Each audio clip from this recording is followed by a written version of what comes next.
For as long as I can remember, I've always wanted to work with animals. Specifically, I wanted to work with animals in the zoo. And for the longest time, up through even a little after my undergraduate, um, I believe that that's the biggest difference that I felt I could make into conservation.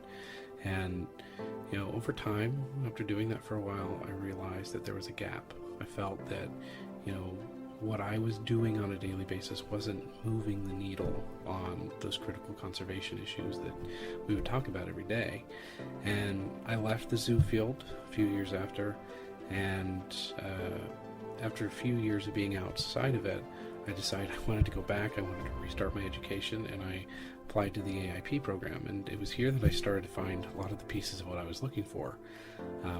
It was through AIP that I realized that, of course, my passion wasn't just about animals and about the wild places that they live, but it was specifically about engaging people with those stories of the animals and these environments, and how people really work to see themselves as part of that story.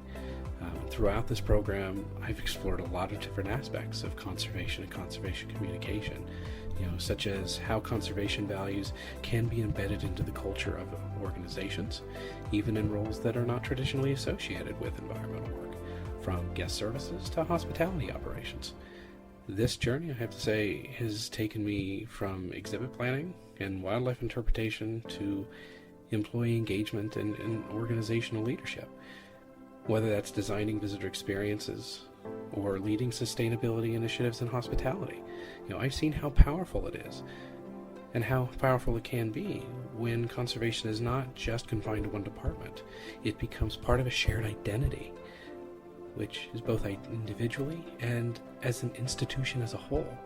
And because of my time with Dragonfly, I feel that I've grown not only as a conservation professional, but as a communicator and a leader. I've learned to adapt my approach, whether speaking with executives about return on investment or coaching frontline team members towards greener practices to build bridges between strategy, story, values, and action.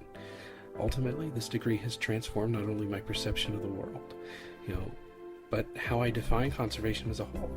It's no longer just about habitats and species. It's about culture, empathy, and connection.